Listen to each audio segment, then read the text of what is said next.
Latest updates ఎప్పటికప్పుడు పొందడానికి big TV WhatsApp channel follow అవ్వండి. లింక్ డిస్క్రిప్షన్ లో ఉంది. 5 ఏళ్ల పాటు ఆడిందే ఆట పాడిందే పాట అన్నట్లు వ్యవహరించిన వైసీపీ నేతలు అడ్రస్ లేకుండా పోవడంతో ఆ కీలక సెగ్మెంట్లో కేడర్ దిక్కులు చూడాల్సి వస్తుందట. వాళ్లను నమ్ముకుని అనవసరంగా రెచ్చిపోయిన తాము ఇబ్బందులు పడాల్సి వస్తుందని తలలు పట్టుకుంటున్నారట. ఇన్ఛార్జ్ దగ్గర నుంచి సెకండ్ గ్రేడ్ కేడర్ వరకు ఎవరూ కనపడకుండా పోయారట. ఉన్న మరికొందరు లీడర్లు పార్టీకి గుడ్ బై చెప్పడంతో వైసీపీ దాదాపు ఖాళీ అయిందట. కనీసం ఫోన్ ఎత్తి తమ పాతలు వినేవారు లేరని, ఇలాగే 4.5 తమ పరిస్థితి ఏంటని సామాన్య కార్యకర్తలు వాపోతున్నారట. ఇంతకీ ఆ నియోజకవర్గం ఏది? కుప్పం నియోజకవర్గం టీడీపీ అధినేత చంద్రబాబు నాయుడి అడ్డ. 1989 నుంచి కుప్పంలో ఇప్పటిదాకా ఓటమి ఎరుగని నేతగా చంద్రబాబు కొనసాగుతున్నారు. అయితే 2019 సార్వత్రిక ఎన్నికల తరువాత కుప్పంలో టీడీపీ పనైపోయిందన్న ప్రచారాన్ని పెద్ద ఎత్తున జనంలోకి తీసుకొచ్చే ప్రయత్నం చేసిన వైసీపీ ఇప్పుడు గడ్డు పరిస్థితిని ఎదుర్కొంటోంది. 2024 ఎన్నికలు జరిగిన 6 నెలల్లోపే వైసీపీ ప్రాబల్యం తగ్గిపోయింది.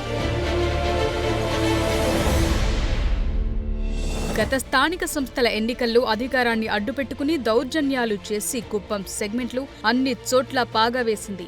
ఆ ఊపులో 2024 సార్వత్రిక ఎన్నికలకు ముందు వై నాట్ 175 అనే నినాదం ఎత్తుకుంది. కుప్పం నియోజకవర్గంలోని 4 మండలాల్లో ఎంపీపీలను, కుప్పం మున్సిపాలిటీని సొంతం చేసుకున్న వైసీపీ అక్కడ చంద్రబాబు నాయుడిని కూడా ఓడిస్తామని ప్రగల్భాలు పలికింది. అయితే రాష్ట్రంలో అధికారం కోల్పోవడంతో 6 నెలల్లోనే కుప్పంలో వైసీపీ సీన్ రివర్స్ అయ్యింది.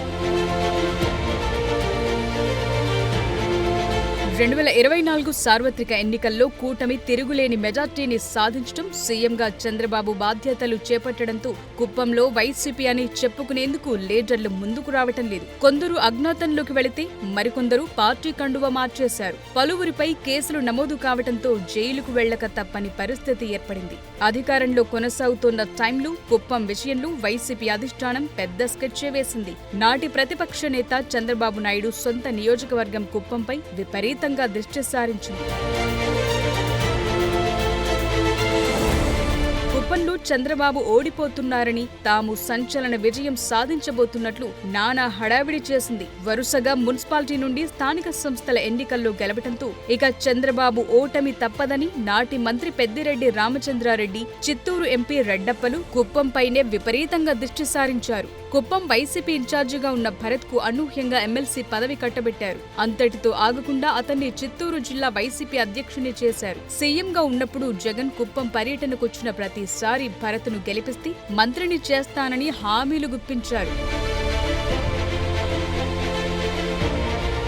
అంతటితో ఆగకుండా వై నాట్ 175 నినాదాన్ని వైసీపీ కుప్పం నుంచే మొదలుపెట్టింది. జగన్ ఎన్నికల ముందు హంద్రీనీవా నీటిని విడుదల చేసి కుప్పానికి నీళ్లిచ్చినట్లు చెప్పుకున్నారు. కుప్పం అభివృద్ధికి 65 కోట్ల నిధులిచ్చామని ప్రచారం చేసుకుని వైసీపీ శ్రేణుల్లో గెలుపు వాతావరణాన్ని సృష్టించారు. ఒక వ్యూహంలో భాగంగానే కుప్పం నియోజకవర్గంపై వైసీపీ అంతగా ఫోకస్ పెట్టింది. కుప్పంపై ఫోకస్ పెంచితే చంద్రబాబు నాయుడు డిఫెన్స్ లో పడి సొంత నియోజకవర్గంపైనే ఎక్కువ దృష్టి సారిస్తారని, తద్వారా మిగిలిన చోట్ల బాగా లాభపడొచ్చని వైసీపీ వ్యూహరచన చేసింది. దానికోసం ఒకానొక సమయంలో ఏకంగా చంద్రబాబు కుప్పం పర్యటనను అడ్డుకుని పెద్ద ఎత్తున గందరగోళం సృష్టించారు.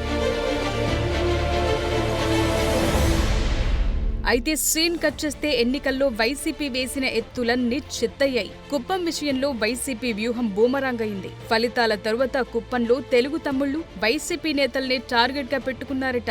దాంతో ఇప్పటికే పలువురు వైసీపీ నేతలు టీడీపీకి టచ్లోకొస్తే మరికొందరు నేతలు చెల్లాచెదురయ్యారట. కీలకమైన నేతలు, పెద్దిరెడ్డి అనుచరులందరూ అజ్ఞాతంలోకి వెళ్లిపోయారట.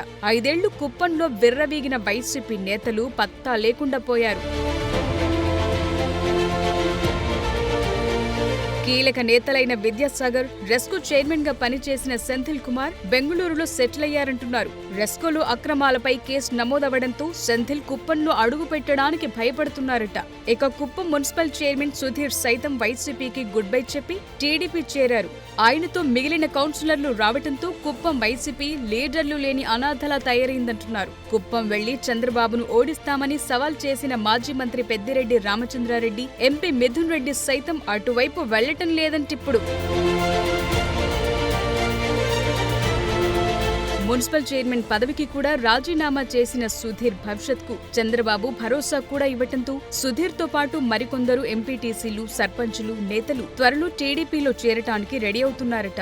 ఇంత జరుగుతున్న కుప్పం ఇన్ఛార్జ్ ఎమ్మెల్సీ భరత్ మాత్రం తనకు ఏ సంబంధం లేదన్నట్లు హైదరాబాద్, బెంగళూరులకే పరిమితమవుతున్నారు. కనీసం అక్కడి క్యాడర్ బాధలు వినడానికి కూడా నేతలు ఫోన్లెత్తకపోతుండటంతో అప్పుడు రెచ్చిపోయిన కార్యకర్తలందరూ ఆందోళన చెందుతున్నారు. తమ్ముళ్లు ఎప్పుడు ఎలా రియాక్ట్ అవుతారో అని తెగ భయపడిపోతున్నారట. మరో 4.5 ఏళ్లు పరిస్థితి ఇలానే ఉంటే కుప్పంలో వైసీపీ జెండా కనిపించే పరిస్థితి ఉండదంటున్నారు. మరీ చూడాలి కుప్పం విషయంలో జగన్ ఎలా ముందుకెడతారు.